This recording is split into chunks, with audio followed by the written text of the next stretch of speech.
Okay,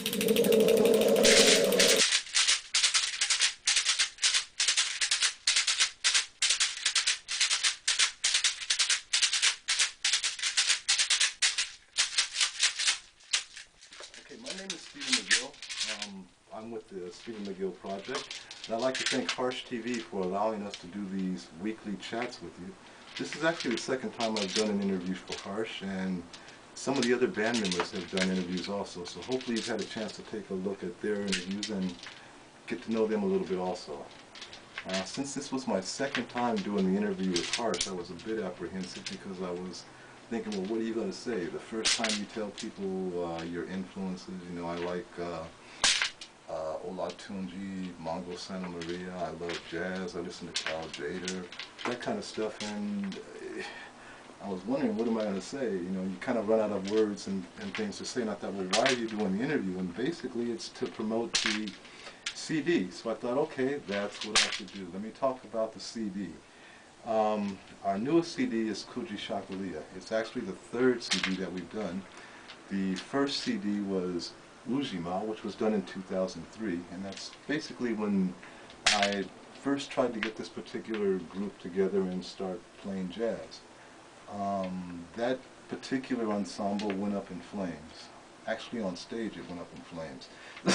It's kind of funny now, you can laugh about it, but yeah, people not getting along and not enjoying playing with each other. So that band, as much hope and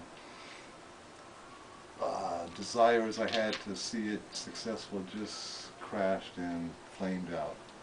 And it was, I think, about 4 years later where Gerald and I, probably through frustration more than anything else, decided to release Kumba, which is kind of an EP, three songs on the disc that we did. That one kind of inspired, I guess, Kuji Shakalia.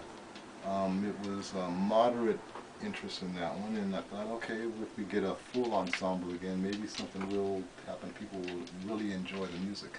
So that's what we did. The inspiration actually came from an old recording by Max Roach called M. Boom.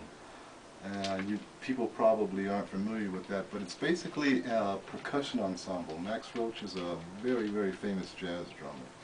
And what he did was to get a bunch of other jazz drummers and percussionists together and recorded this CD. There's no other instruments on it except drums and various percussion, congas, timbales, vibraphones, stuff like that. And I fell in love with it. And I thought, this is great. I don't know why it wasn't a big commercial success, but then I thought, well, probably because I'm a drummer and I love percussion, and the general public, as much as they love beats, etc., don't really pay that much attention to just drums. So I thought, okay, how do you take this sound that you're so much in love with and make it accessible? And I thought, okay, what it really needs is a bass guitar. So I kept the basic idea of all percussion. We added piano too, which is also a percussion instrument, but the bass guitar was what was going to tie all of these drums into a format that the general public could listen to. So that's basically where the sound came from. And then as we did some recordings and listening, it kind of felt like it needed something else. So we added a couple wind instruments on songs and a couple string instruments. And that's how we came up with the sound for Kuji Shakalia.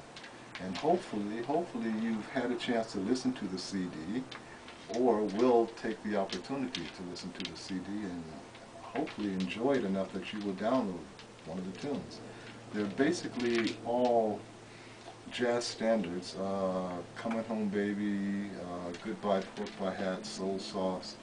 A couple of pop tunes actually. Never Can Say Goodbye is a pop tune, not a jazz standard.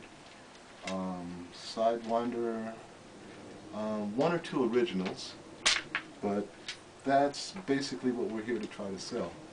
A little bit about me. I don't really have much to say about me. I'm basically just a person who loves drums, drumming, and that's basically what I do. I can spend my entire day in this room doing nothing more than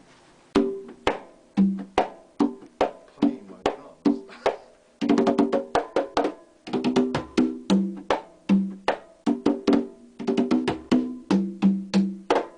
Anyway, I'll get carried away doing that.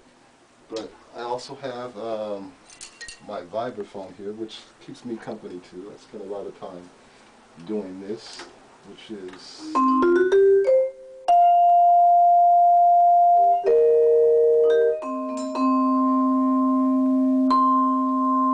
not much, but I can't really play anything other than original. If I play a standard, which is what we do mostly, you wouldn't be able to see it because I wouldn't have the rights to put it on YouTube. Anyway, yeah, I was thinking about this interview, and since hopefully we will be doing weekly interviews, I don't want to bore you, so I'm thinking maybe in the future what we'll try to do is to do interviews out in the area where we live, and you can get a small peek of our neighborhood, which inspires what we do, because all of musicians, you kind of give back what you take in, where you live, the people that you meet, your loves, your losses, your highs, your lows, all those things come into you, and that's what you write about. So this is where I live. We can't really see it because we're indoors, but the next time I do this, I think we'll get outdoors and try to introduce you a bit to the neighborhood and where our inspiration comes from. But I enjoyed this. Hopefully you did too, and hopefully you'll take a few minutes of your time to listen to Percusiionist. Thanks very much, Harsh TV. Thanks for taking a few minutes to listen. Bye.